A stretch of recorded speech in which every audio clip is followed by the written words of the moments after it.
كابتن سمير، هل يعني على وقتك حد كان بمنتهى الصراحه يعني كان حد بيسيب المعسكر ويخرج كده انت ضحكت يبقى فيه؟ قول لي. بيزور عمه انا وكابتن اشرف بيزور عمه راغب.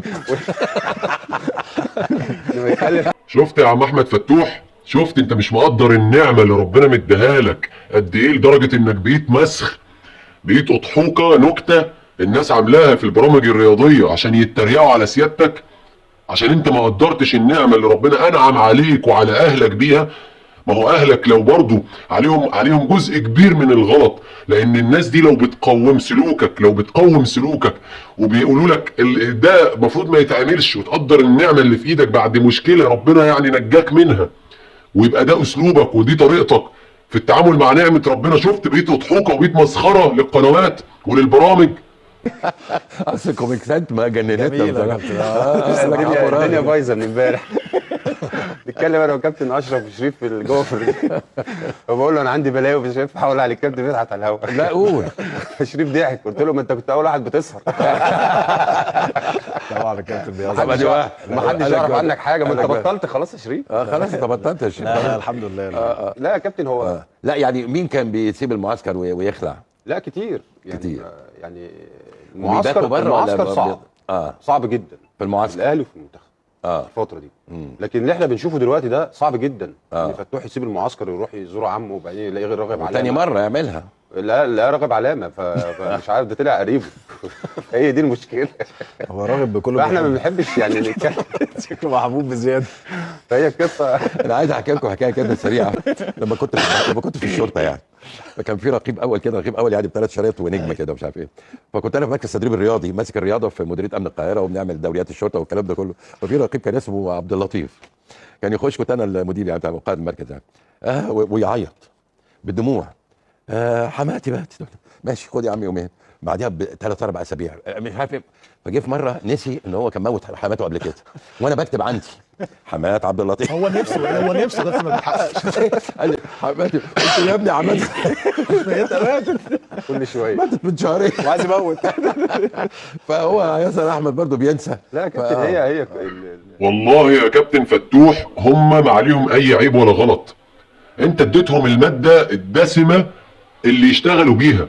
يعني حتى الواحد انا كزملكاوي مش قادر الوم عليهم ولا قادر اعاتبهم، انا لو مكانهم هعمل اكتر من كده، هضحك وهتريق.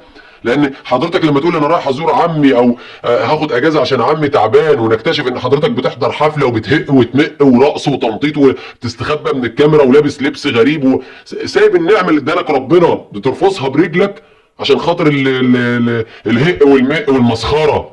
المسخره يا كابتن فتوح على قفا اللي جابونا احنا، يبقى دمنا محروق على النادي وعلى اللي بيحصل في النادي، وعمالين بقالنا 17 سنه بنتحايل على النادي يخش ده افريقيا وكونفدراليه بالعافيه، وانت سيادتك عمال تهق وتمق في الحفلات.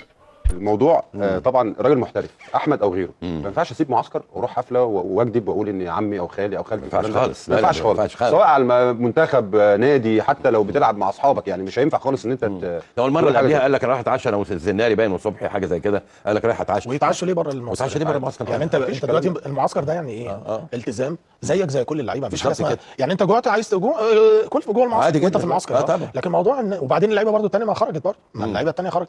بص يا كابتن الموضوع كله اللعيبه مين اللي خرجت؟ اللي هم اللي حضرتك بتقول عليهم الزناري وصبحي صبحي والزناري اول مره اللي كانت خرجت معاه.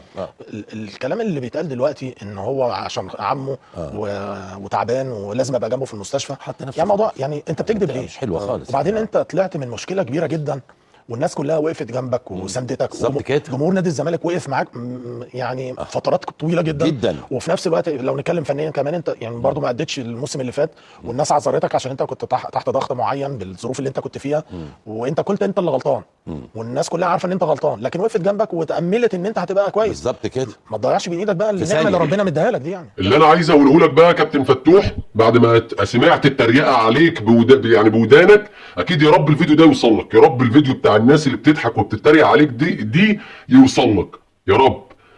انت يا كابتن فتوح بقى غير مرحب بيك في نادي الزمالك. انا كواحد انا بتكلم عن نفسي كشخص، وانا متاكد ان ملايين من جمهور الزمالك بقى مش طايق يشوف او يسمع سيرتك في النادي تاني. انت راجل مستهتر، انت راجل مش ملتزم، انت راجل ما تعرفش يعني ايه اقدر النعمه، يعني ايه جمهور بالملايين بيجي يقعد يشجعني عشان خاطر ابقى كويس. انت مش مرحب بيك في النادي. بمنتهى البساطه كده، يا عم يا رب تروح الاهلي. اول مره في حياتي اقول على لعيب من كباتن نادي الزمالك يا رب تروح الاهلي، انا نفسي اشوفك في الاهلي. انت هتهد استقرار الاهلي اصلا. انت لاعب مش ملتزم وما تستاهلش النعمه اللي انت فيها في وجهه نظري بعد الموقف الاخير ده. يعني هقول لك ربنا يهديك، بس يعني بص ابعد عننا بقى، ابعد عننا. ويا عم عشان الناس اللي هتزايد علينا وتقول يعني انتوا ما بتعملوش اخطاء، يعني هو مش عارف ايه، يا عم كلنا بنعمل اخطاء، ربنا يهدينا جميعا. بس انت راجل شخصيه عامه في موقع مسؤوليه ما، مثلا عشان في ناس بالملايين بتشجعك وناس بالملايين انت بتشارك في فرحتها او في حزنها، فانت المفروض تبقى منضبط، عارف انت قدوه، فانت المفروض تبقى منضبط عارف انت بتتصرف ازاي وبتعمل ايه. يا عم ربنا يهدينا ويهديك، بس انت ما عادش مرحب بيك. انا واحد من الناس ما بقتش حابب اشوفك، لو هتكسبني كاس العالم مش عايز اشوفك تاني في الزمالك.